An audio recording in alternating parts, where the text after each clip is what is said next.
Evening. It's late. It's a late Sunday evening, and I have not posted any videos. So I said I'm gonna go live before I go to bed. It is almost 11. Well, it's 11:13 my time on the East Coast. And I just finished watching the BET Awards, and it was so good. It was so good.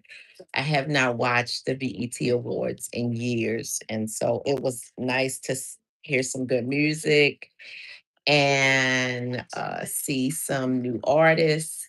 And it was also good to just not really do anything work related and unwind and laugh a little bit because they had Drewski was the host tonight, and it was pretty entertaining. So I really enjoyed it, and I just put up a new fragrance flower in my bathroom. So this was on the clearance rack. It is the Disney Princess Fragrance Flower. And I just, oh, let me mute that. And so in the Dahlia Darling style, because the fragrance flowers that Scentsy has, there's multiple styles of the actual flower.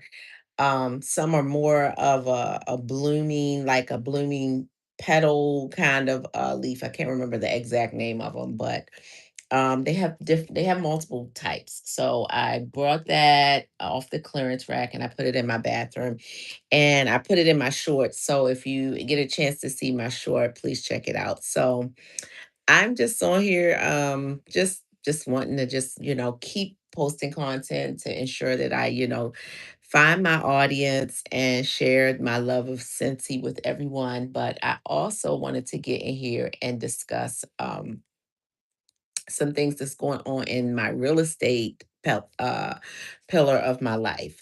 So I don't know if I shared that I know I shared that I looked at an investment property, but I don't know if I really talked about um, the property and the condition it was in.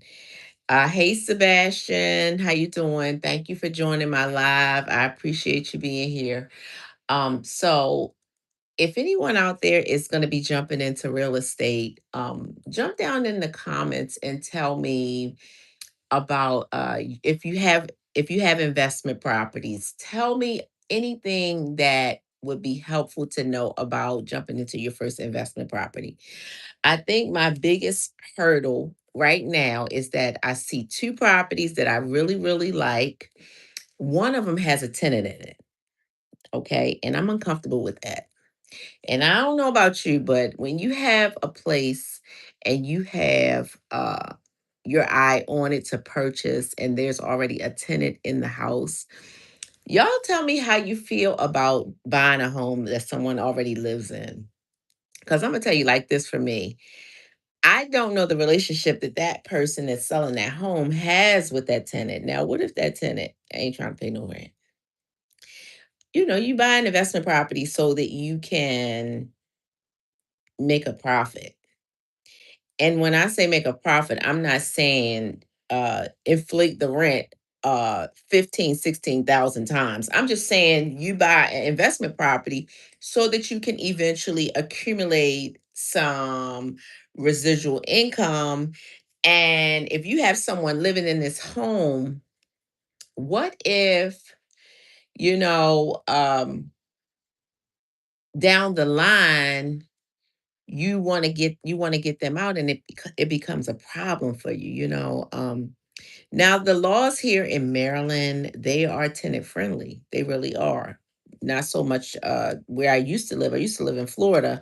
It wasn't as tenant friendly down there, so it does concern me. And I will say this, as I was looking at the property, I was looking at the pictures of the one that the tenant lives in, right? And I was looking through the house, so it is really, really cluttered. It was neat. It wasn't dirty or anything. It was just really cluttered, and I really feel like I don't want to uproot someone out of a home that they're comfortable in. but I also don't want to take on a problem tenant. You know, I don't want to prejudge anyone and just assume that they are not going to pay their rent.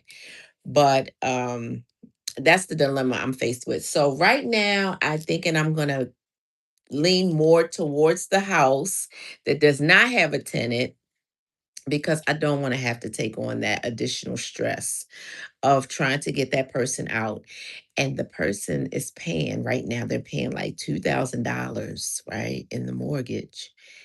And well, they're paying $2,000 rent for renting that house. And I know my mortgage would probably be significantly less. Okay. I just don't. What's your favorite holiday made by humans? What in the world kind of question is that? Sebastian, wait, this is Steve Bano. What is your favorite holiday made up by humans? I don't really have a made up holiday. I either celebrate it or I don't. But this is what I wanted to say is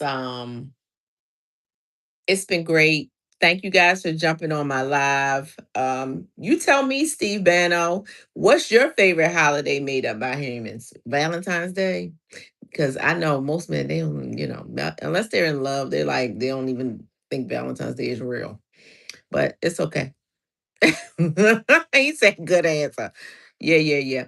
All right, guys. Well, thank y'all so much for jumping on my live. Look, go subscribe to my channel so you guys can catch my videos when I post them. Have a good day. Have a good night. Tia Hen, Divine Aromas, Cincy out.